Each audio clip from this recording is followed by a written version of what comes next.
Hofu na taharuki imewakumba wakazi wa shehia Karakana karibu na eneo la Kontes wilaya ya Mjini visiwani Zanzibar kufuatia uvamizi wa viwavi jeshi pamoja na viwavi wanaoingia ndani ya nyumba zao na kuwanyima utulivu wa kulala na kufanya shughuli za kawaida kwa takriban wiki mbili sasa. Sauti hizi si za furaha bali ni malalamiko ya wananchi wa shehia Karakana karibu na Kontes wakielezea usumbufu wanaopata baada ya viwavi jeshi pamoja na viwavi kusambaa katika makazi yao. Wananchi hao wanasema wadudu hao wamekuwa wakiingia ndani ya nyumba zao katika kuta, sakafu pamoja na mabafu, hali inayowafanya baadhi yao kushindwa kulala kwa utulivu huku wakihofia hata kuoga. Kwa upande wake, sheha wa shehia Karakana Juma Othman amethibitisha kuwepo kwa tatizo hilo na kueleza kuwa chanzo chake kinahusishwa na kukatwa kwa miti katika eneo hilo ili kupisha ujenzi wa nyumba za maendeleo.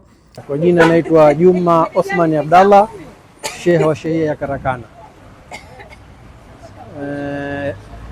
Nimeupokea ujumbe kutoka Wizara ya Afya na Wizara ya Kilimo kwa ajili ya kuja kuangalia hali halisi ya viwavi vinavyoingia katika majumba ya wananchi kwenye makazi yao. Kwa hivyo baada ya kupokea ujumbe huo, tumekwenda mpaka site mle ndani mnamojengwa hizo nyumba za maendeleo na kuona hali halisi ya hawa wadudu walivyoathiri hiyo miti ya mibarika mpaka kufikia kuingia kwenye majumba ya wananchi. Lakini tunaomba wananchi tu kwamba wasiwe na hofu, lakini serikali iko mbioni kuhusiana na kutatua hili tatizo. Naye afisa afya wilaya ya Mjini Unguja Nasria Muhammad amesema baada ya kupokea taarifa hizo, ofisi ya mkuu wa wilaya ya Mjini imefanya ziara ya kukagua eneo hilo na kubaini kuwa takriban nyumba 15 zimeathirika na uvamizi wa viwavi hao.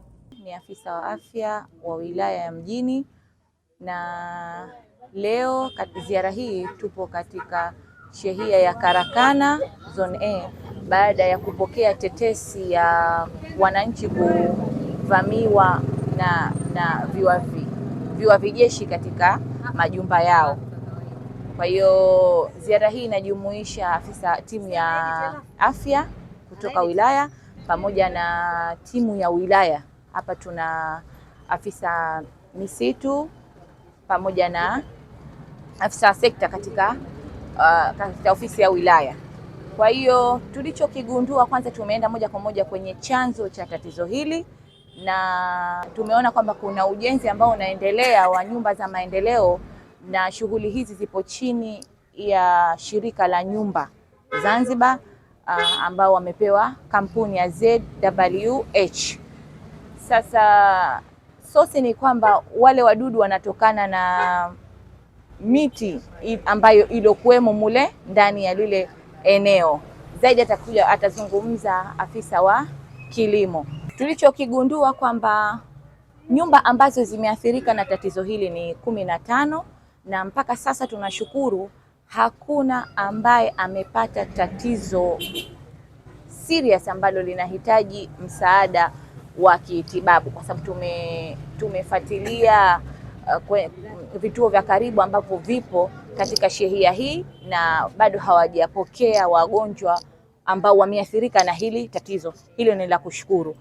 Aidha, afisa utibabu wa mimea kutoka Wizara ya Kilimo, Umwagiliaji, Maliasili na Mifugo Zanzibar, Mithla Salum, amewataka wananchi kudumisha usafi wa mazingira pamoja na kuondoa mabaki ya mimea ambayo yanaweza kuwa mazalia ya wadudu hao.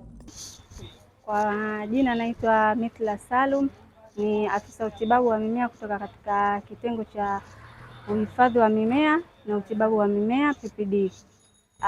Tumepokea taarifa ya outbreak, yani mlipuko wa viwavi katika shehia ya Karakana, na tumeshirikiana baina ya Wizara ya Afya na sisi Wizara ya Kilimo kuja kuangalia na kuja kutathmini outbreak iko kwa namna gani, aidha ipo kwa kiwango cha chini au cha katikati au kwa kiwango cha juu.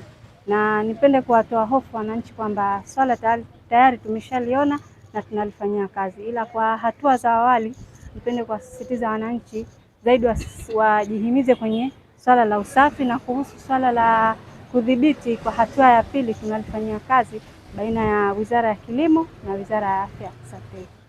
Wakazi wa shehia Karakana sasa wanaiomba serikali na wataalamu kuongeza juhudi za haraka kudhibiti viwavi hao ili kurejesha hali ya usalama na utulivu katika makazi yao. Mimi Bintumwa nakaa mtaa wa Cortex. Nawapa shukurani kubwa sana kwa hili lilotutokea, pamoja na sheha wetu Sihaba akachukua na yeye juhudi yake, na sie wananchi tuko pamoja, na kwa wote tushirikiane. Likitokea suala lilokuwa la hatari kama hivi, tuungane kwa sote. Hiyo mimi natoa asante yangu, asanteni sana na nakushukuruni kwa wema, kwa sote tuwe pamoja. Wito wangu kwa serikali Sihaba, ninashukuru huwa wanatuendea mbio kwa hawa wadudu. Sihaba ninatoa shukurani kubwa sana. Mtumwa nakaa Cortex shehia Karakana. Mimi hapa namuomba Mungu Sihaba, nashukuru Mungu Sihaba kwa kufatwa. Toka juzi tunahangaika hapa na wadudu. Sihaba wenzetu wametusikia kilio chetu. Kwa hivyo tunaomba Mungu atujalie tuwe pamoja nao, atusaidie ili tatizo liondoke. Tuko ndani ya shida hapa. Tatizo tunaomba tuondoke kabisa kabisa leo kabla ya kesho, maana tuna hali mbaya. Tunaathirika vibaya. Tunaomba na watu wa serikali, na tunashukuru sana watu wa serikali kutusikia kilio chetu na kutufuata, kutushughulikia, na Mungu ajalie wazidi kutushughulikia kuliko hivi. Tembelea YouTube channel yetu VOP Online TV kwa habari moto, subscribe kisha bonyeza alama ya kengele ili kuwa wa kwanza kupata taarifa zetu. Usisahau kulike, kucomment na kushare. VOP Online TV.